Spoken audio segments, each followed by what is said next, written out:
તમે જોઈ રહ્યા છો સનસ્ટાર ન્યૂઝ, હર હંમેશ સત્યની સાથે નિર્ભય અડીખમ। અમદાવાદના રામોલમાં લૂંટ અને અપહરણના મામલો। રામોલ પોલીસે 6 આરોપીઓની કરી ધરપકડ। 25 લાખ રોકડા, સોના ચાંદીના દાગીના સહિત 53 લાખનો મુદ્દામાલ કબજે કર્યો। મુખ્ય આરોપી સંગ્રામસિંહ સિકરવાર અને ઋષિ ઉર્ફે હેપી સહિત 6 આરોપીઓની ધરપકડ કરાઈ। આરોપી ઋષિ ફરિયાદનો કૌટુંબિક ભાણિયો થાય છે। આરોપી ઋષિએ સંગ્રામસિંહને લૂંટ અને અપહરણ કરવાની ટિપ્સ આપી હતી। રૂપિયાની જરૂર હોવાથી સંગ્રામ 4 દિવસ પહેલા અમદાવાદ આવ્યો હતો। ધૂળેટીના સમયે વસ્ત્રાલમાં અસામાજિક તત્વો આતંકના ઘટના બાદ સંગ્રામ સતત બહાર રહેતો હતો। આરોપીએ લૂંટ અને અપહરણ કરવા માટેથી ઇનોવા કાર ભાડે લીધી હતી। તંત્રી ગૌતમ એમ બારોટ। તારીખ 9/9/2025ના રોજ વસ્ત્રાલ ગામ પાસેથી ફરિયાદી અજયસિંહ રાજપૂતને ઇનોવા કારમાં આરોપીઓ દ્વારા અપહરણ કરી જુદી જુદી જગ્યાએ ફેરવેલો હતો અને તેમને મુક્ત કરવા બદલ 1 કરોડની ખંડણી માંગેલી હતી। જેથી આરોપીઓએ ફરિયાદી પાસે તેમના પત્નીને ફોન કરાવી જેટલા પણ ઘરમાં રોકડા અને દાગીના હોય તે મંગાવેલા હતા। જેથી ફરિયાદીએ પોતાને ત્યાં કામ કરતા ઈસમને પોતાના ઘરે મોકલી દાગીના અને રોકડ રકમ મંગાવી હતી। જે રકમ આરોપીઓને મળતા આરોપીઓએ ફરિયાદીને કેનાલ રોડ ઉપર છોડી દઈ અને ત્યાંથી પોતે નાસી ગયેલ હતા।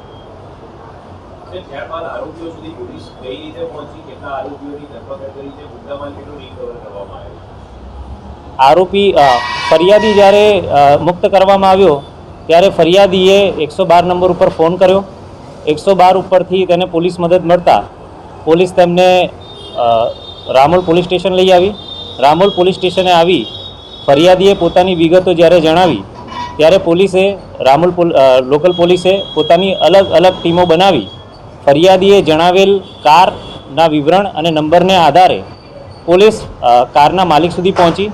કારના માલિકે જણાવ્યું કે આ જે ઇનોવા કાર છે મેં ભાડે આપેલી હતી। જેથી અમે જેમને ભાડે આપેલી હતી તેમને ટ્રેક કરવાની કોશિશ કરી અને તપાસમાં અમને જાણવા મળ્યું મોડી રાત્રે કે આ કાર કોટા પહોંચી ગયેલ છે। જેથી રાત્રિના દરમિયાન અમે રાજસ્થાન પોલીસનો સંપર્ક કરતા કોટા લોકલ સિટીની પોલીસને લોકેશન આપતા કોટાની જે લોકલ પોલીસ છે તે આરોપીના વોચમાં રહી હતી અને આરોપીઓને હસ્તગત કર્યા હતા।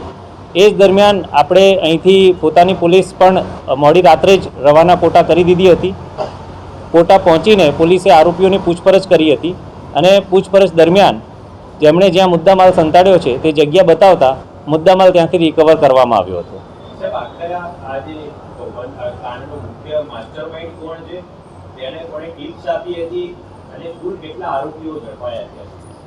આની અંદર જે કુલ અત્યારે આરોપીઓ છે જે કુલ 6 આરોપીઓ છે। એમાં એક સંગ્રામસિંહ રાકેશસિંહ સિકરવાર, શિવમસિંહ ઉર્ફે કાકુ, અમન અવધેશસિંહ ભદોરિયા, સુરજ સુભાષચંદ્ર ચૌહાણ, અરફરોઝ ખાન ઉર્ફે સૈજુ અને ઋષિ શાંગર છે। જે મુખ્ય જે કાવતરું ઘડનાર છે એ સંગ્રામસિંહ છે અને ઋષિ શાંગર છે।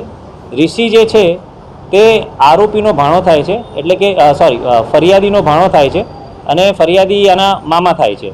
અને જે ફરિયાદી છે તે પોતે જમીનનો લે વેચનો ધંધો કરતો હોય અને તેની પાસે મોટા પ્રમાણમાં રોકડ હોય તેવી જાણ ઋષિને હતી। જેથી ઋષિએ આ પોતાના મામાની ટિપ્સ સંગ્રામને આપેલી હતી અને સંગ્રામે આખો આ અપહરણ કરવાનો અને રૂપિયા પડાવવાનો પ્લાન ઘડ્યો હતો। સંગ્રામસિંહ અને ઋષિ મિત્રો છે જેઓ પહેલાંથી એકબીજાને ઓળખે છે।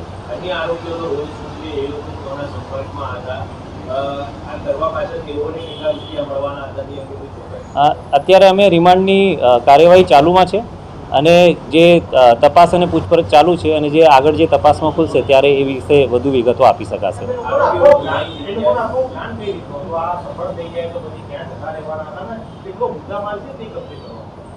આ લોકોનો પ્લાન એવો હતો કે આ જ્યારે મુદ્દામાલ લઈને એ લોકો યુપી જવાના હતા, પરંતુ ઋષિ જોડે વાત થતાં એ ઋષિ પોતે કોટા હોય એટલે ત્યાં કોટા બોલાવી લીધા હતા આ લોકોને। આરોપીઓના ગુનાહિત ઇતિહાસમાં સંગ્રામસિંહ અને શિવમ ઉર્ફે કાકુ એ વિરુદ્ધ 10 કરતાં વધારે મારામારીના ગુના પહેલાં દાખલ થયેલા છે અને એક મર્ડરનો ગુનો પણ દાખલ થયેલો છે એમના ઉપર। મુદ્દામાલની અંદર આપણે આરોપીઓ પાસેથી 26 લાખ રૂપિયા કેશ અને સોનાના દાગીના જે આશરે 25 તોલા જેની કિંમત રૂપિયા 25 લાખ અને આશરે 1.5 કિલો ચાંદી જેની કિંમત રૂપિયા 1.5 લાખ એમ કુલ મળી આશરે 53 લાખનું સંપૂર્ણ મુદ્દામાલ જે લઈ ગયા હતા તે રિકવર કરેલો છે. એ હજી આપણે તપાસ એની ચાલુ છે. રિમાન્ડ દરમિયાન જે પણ કંઈ ખુલશે એ તપાસમાં ખ્યાલ આવશે.